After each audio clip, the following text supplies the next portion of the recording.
जय माता दी प्रिय भक्तों, आज की इस वीडियो में हम नवरात्रों में की जाने वाली आसान पूजा विधि के बारे में बात करेंगे। वीडियो को आप पूरा देखिएगा। तो नवरात्रि के प्रथम दिन कलश की स्थापना की जाती है और चौकी लगाई जाती है जिसमें माँ दुर्गा की प्रतिमा या तस्वीर होती है। और प्रथम दिन माँ शैलपुत्री की पूजा की जाती है। तो सबसे पहले प्रातःकाल स्नान आदि कर ले और स्वच्छ वस्त्र धारण करें। पूजा स्थान को अच्छी तरह से साफ करें। एक चौकी पर लाल रंग या पीले रंग का वस्त्र बिछाएं। हाथ में जल लेकर संकल्प करें कि आप पूरे नियम और श्रद्धा से नवरात्रि का व्रत और पूजन करेंगे, या आपको पूजा करनी है तो आप पूजा का भी संकल्प ले सकते हैं। फिर चौकी पर थोड़े से अक्षत या पुष्प का आसन देकर माता रानी की मूर्ति या फिर तस्वीर स्थापित करें। फिर माता के दाहिने हाथ की ओर कलश स्थापित करें। मिट्टी के पात्र में साफ मिट्टी भरें और उसमें जौ बो दें।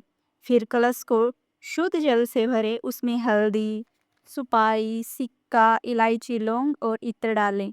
आम के 5 या 7 पत्तों को कलश के मुख पर रखें। उसके ऊपर लाल वस्त्र में लिपटा नारियल स्थापित करें।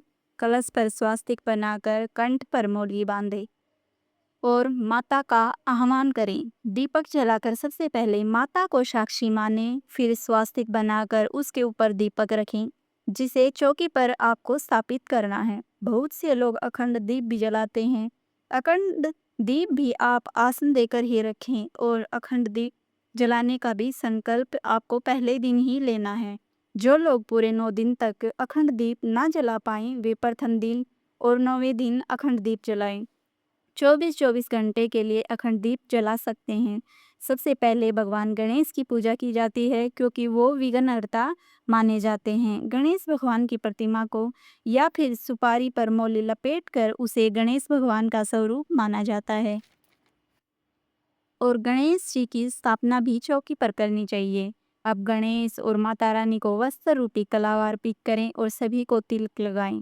माता रानी को लाल चुनरी चढ़ाएं, अक्षत और कुमकुम से तिलक करें। कलश और गणेश जी को भी तिलक लगाएं, अक्षत और पुष्प अर्पित करें। माता रानी को लाल रंग के पुष्प अर्पित करें और कलश और दीपक पर भी पुष्प अर्पित करें। माता रानी को श्रृंगार की सामग्री अर्पित करें जिसमें चूड़ी, कुमकुम, काजल, जिसमें पूरे 16 श्रृंगार होते हैं। इसके बाद माता के मंत्रों का जाप करें, दुर्गा सप्तशती का पाठ करें, नवरात्रि व्रत की कथा सुने। प्रथम दिन माँ शैलपुत्री की कथा सुने। माता से प्रार्थना करें कि वे आप द्वारा की गई पूजा पाठ को स्वीकार करें। नवरात्रि के 9 दिन आप छोटा सा हवन करें। तो हवन करने के लिए घी में भीगी 2 लौंग लेकर हवन की अग्नि में आहुति दे। सबसे अंत में आप माता रानी को भोग लगाएं। पान, सुपारी, इलायची, मिश्री, फल या दूध से बनी मिठाई का भोग लगाने के साथ एक लोटा जल और कुछ दक्षिणा रखें। भोग पूरे दिन मंदिर में नहीं छोड़ना चाहिए क्योंकि उसे कुछ देर बाद वहां से हटा लेना चाहिए। इस पूजा करने के बाद सूर्यदेव को जल दे और प्रसाद को सभी में बांटें।